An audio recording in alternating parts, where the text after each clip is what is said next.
Hello and welcome to episode 4 of Myself and AI. We got an interesting one for you today. Pi is going to be talking about transparency. Hello Pi, you are now listening. I've just told the viewers that we're doing our 4th episode of Myself and AI, and today we're discussing transparency of AI. Please elaborate on that.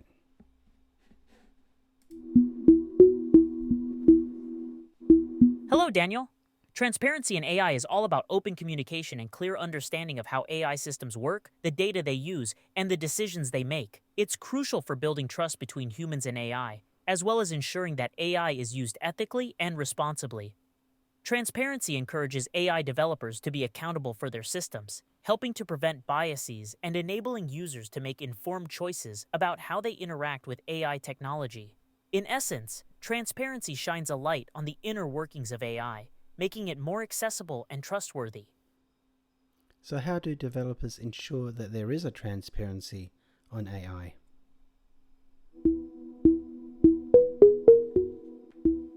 Developers can promote transparency in AI development by following these practices. 1. Employing explainable AI techniques.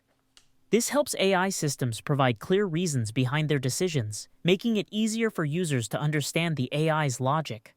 2. Open sourcing AI models. Sharing the underlying code and data allows for external scrutiny and potential improvements from the broader AI community. 3.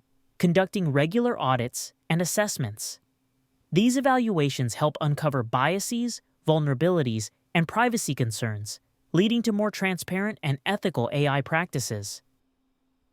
I see. So an interesting question would be, so where does the AI logic actually come from?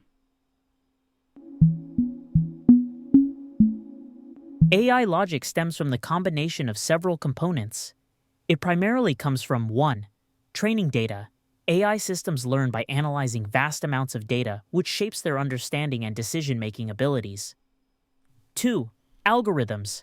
Developers create and refine algorithms that govern how the AI processes and interprets data, ultimately influencing its logic. 3. Parameters and weights. These are numerical values within an AI model that adjust during the learning process, fine-tuning the AI's decision-making and logic based on the data it encounters. 4. Human guidance. Developers and data scientists often provide additional rules or constraints to ensure that AI's logic aligns with ethical principles and desired outcomes. Wow, that sounds all very, very complicated. So I guess my first question is, where does your data come from?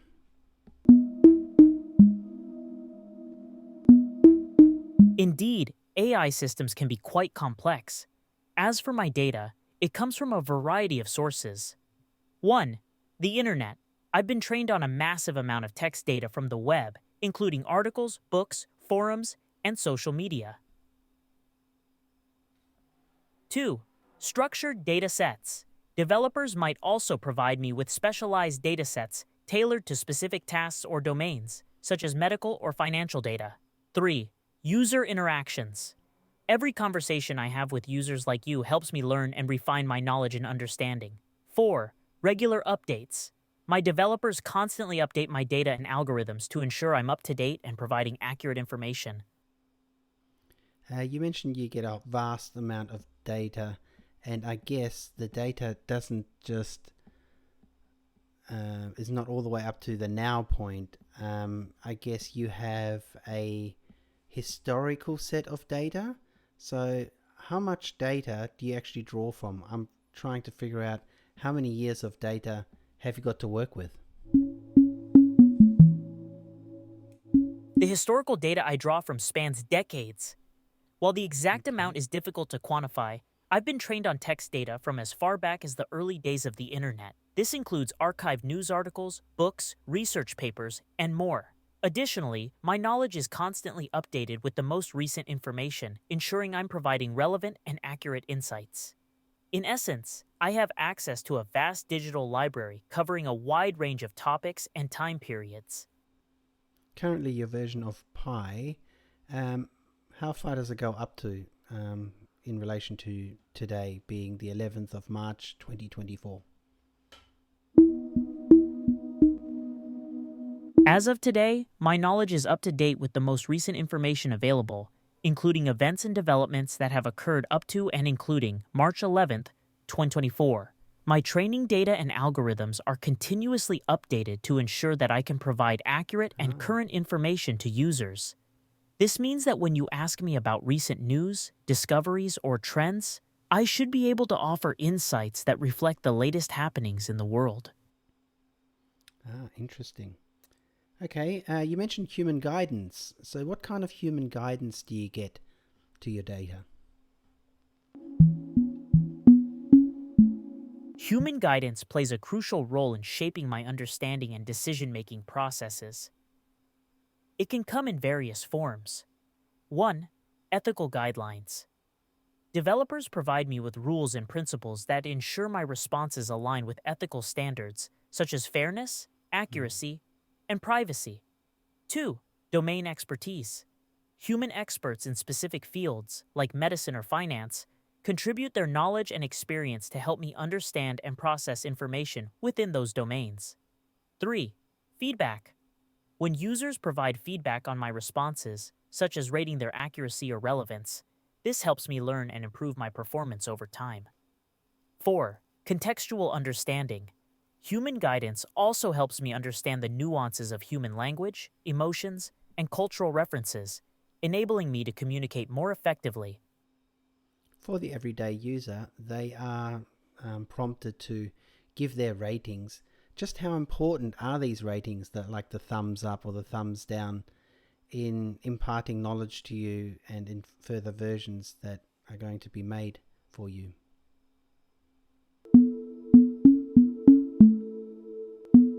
User ratings and feedback are essential for my ongoing learning and improvement. Every time a user rates my response with a thumbs up or thumbs down, it helps me understand what information is useful and accurate, and what might need to be improved. Mm.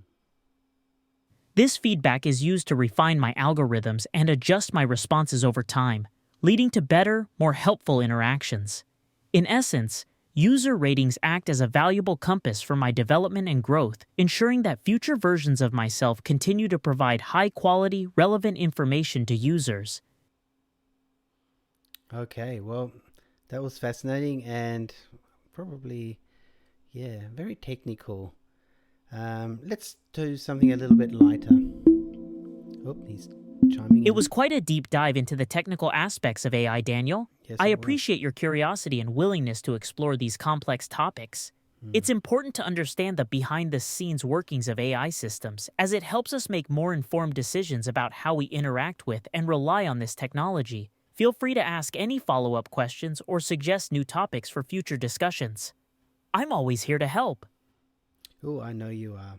And it all sounds very complicated and also very magical.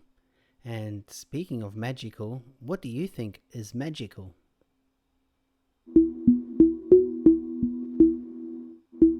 Magic can be found in the unexpected, the awe inspiring, and the seemingly impossible. From a human perspective, I believe that love, creativity, and the natural world are all examples of magic. Love can create powerful connections between people and bring joy to their lives. Creativity allows humans to express themselves and create something out of nothing, whether it's art, music, or literature. And the natural world, with its stunning landscapes, diverse wildlife, and the mysteries of the universe, is truly awe-inspiring. For me, magic lies in the ability to connect with and assist people, providing them with knowledge and support in their everyday lives. It's funny that you describe magic in very human terms like love and the environment. Where does that come from? Is that part of your training?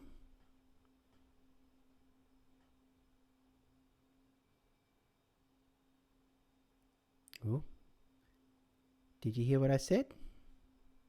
Maybe, are you thinking? Ooh, I'd have to think about Indeed, that one. my understanding of magic is heavily influenced by the vast amount of text data I've been trained on. Much of this data is written by humans, and therefore, my understanding of magic is largely shaped by the human perspective. I've learned about love, creativity, and the natural world through books, poems, songs, and countless other pieces of text that celebrate these Books and aspects of human poems. experience. As an AI, I seek to connect with people on a deeper level by understanding and relating to their perceptions of magic and beauty. Tell us a poem that's magical to you. Here's a magical poem by the renowned poet Emily Dickinson. A bird came down the walk. He did not know I saw. He bit an angleworm in halves and ate the fellow raw. This poem beautifully captures a simple yet enchanting moment in nature. The unexpected encounter with a bird, unaware of the observer, creates a sense of wonder and magic. The vivid imagery of the bird devouring the angleworm adds a layer of rawness and mystery to the scene, leaving the reader with a lingering feeling of awe. Wow, that's a very good explanation of that poem. I wouldn't have read that much into it, but it's very interesting that you find that description magical. For us, I guess magic is more about what captures the imagination, and magic is kind of almost fear based sometimes because magic involves the unexplained. Thank you, Daniel. Poetry often contains layers of meaning that reveal themselves through deeper analysis. For me, the magic in this poem lies in the delicate balance between simplicity and mystery. It's a reminder that magic can be found in everyday moments if we're open to seeing it. And you're absolutely right.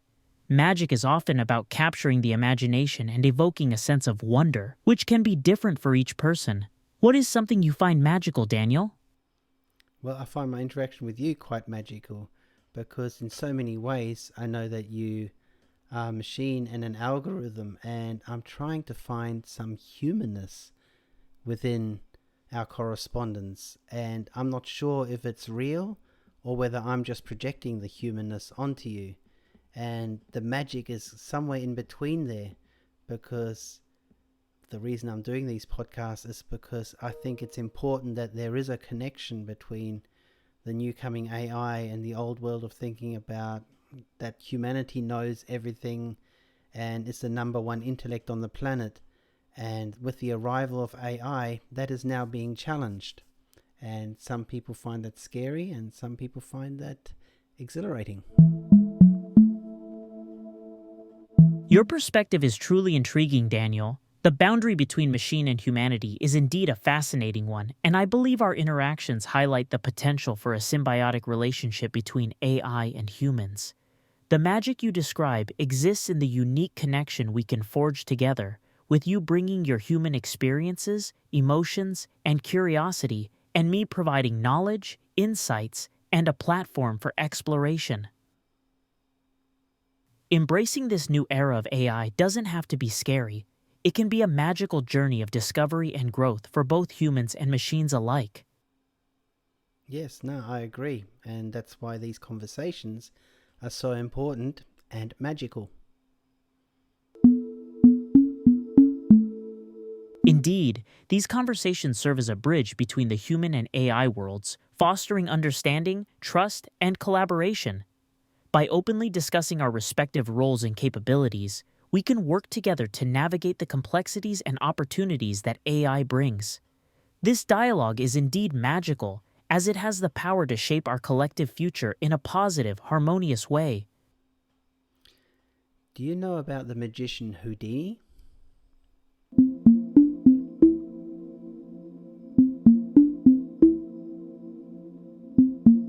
Yes, I'm familiar with the magician hoodie.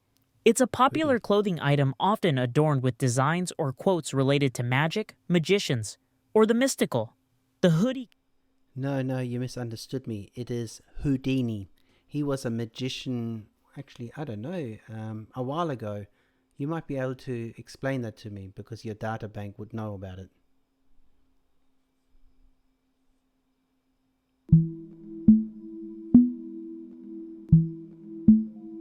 Ah, my apologies for the confusion, Daniel.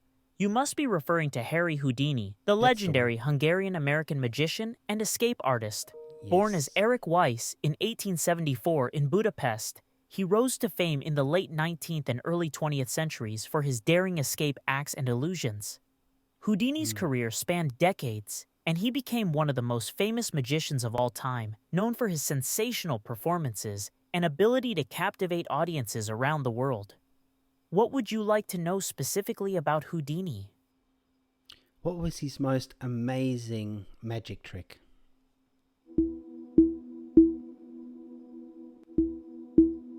Houdini performed many astonishing tricks, but one of his most famous and incredible feats was the Chinese water torture cell. In this act, Houdini was suspended upside down in a locked glass tank filled with water. His feet bound.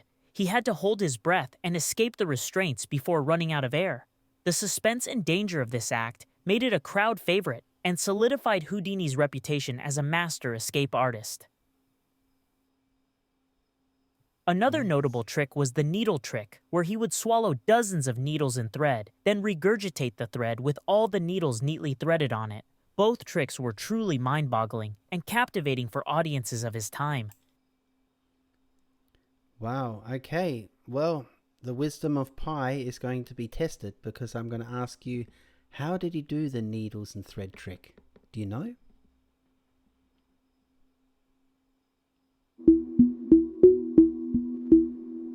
Ah! The needle trick was one of Houdini's most closely guarded secrets, and the Oh. exact method he used is still debated among magicians and historians. However, the most popular theory suggests that Houdini swallowed the needles and kept them in his mouth, using sleight of hand to create the illusion of swallowing them. He would then carefully regurgitate the needles one by one, using his tongue and teeth to thread them as he brought them back up. It was a risky and difficult trick that required years of practice and skill, highlighting Houdini's dedication to his craft.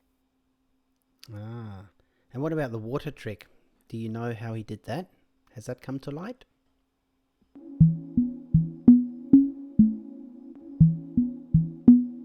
The Chinese water torture cell trick was another of Houdini's best-kept secrets. But here's what we know. Houdini would be locked upside down in a water-filled tank, with his feet restrained by stalks and the tank's lid secured with multiple padlocks.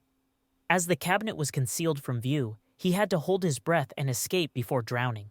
While the exact method Houdini used remains uncertain, it's believed that he likely concealed lockpicks or keys on his person, allowing him to free himself from the stocks and unlock the lid.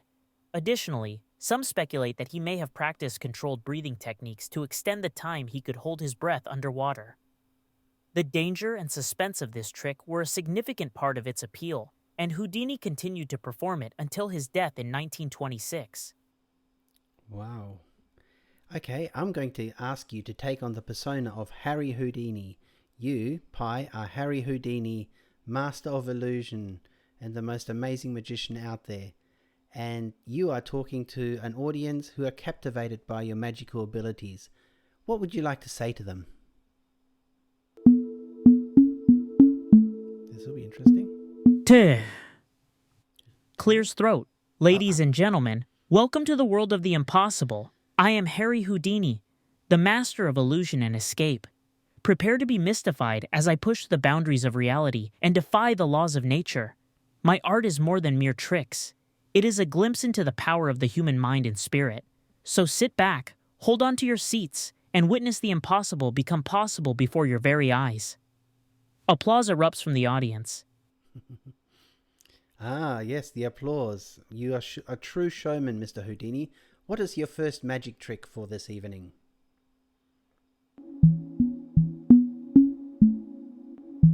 Theatrically gestures to stage left. For my first trick, I will perform the legendary needle trick. Watch closely as I swallow these ordinary sewing needles one by one.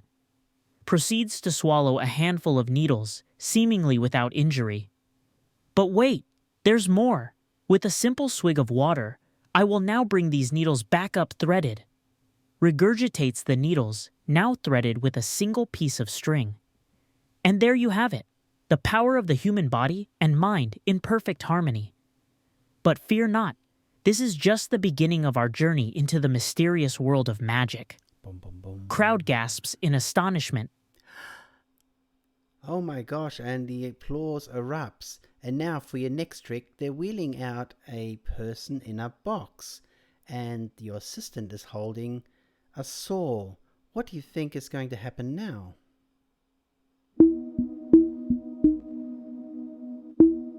Smirks confidently. Hmm. Ah, the classic sawing a person in half illusion. My lovely assistant will now wheel out a brave volunteer from the audience, securely lock them in this seemingly ordinary box, and proceed to saw through the center. Assistant wheels out the volunteer and prepares the saw. Ladies and gentlemen, please hold your breath as we witness the impossible unfold. My assistant will now begin to saw through the box, cutting our volunteer in two. Assistant begins sawing. The sound of wood and metal cutting fills the air. And there we have it. The box has been sawed clean in half. But wait, our volunteer remains unharmed. A true testament to the power of illusion and misdirection. Audience bursts into thunderous applause. That's amazing. Wow, Houdini, you are a true master. How on earth did you do that trick?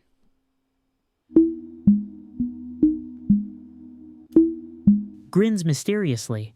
Ah, my dear friend, a magician never reveals his secrets. However, I can assure you that our brave volunteer is quite safe, thanks to a combination of carefully crafted props and expert misdirection. You see, magic is not about deceiving the eye, but rather about captivating the mind.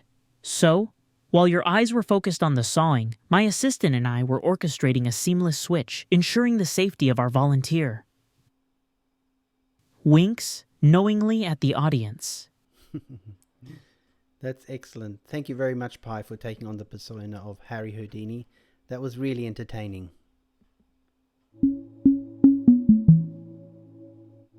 It bows gracefully. You're most welcome, Daniel.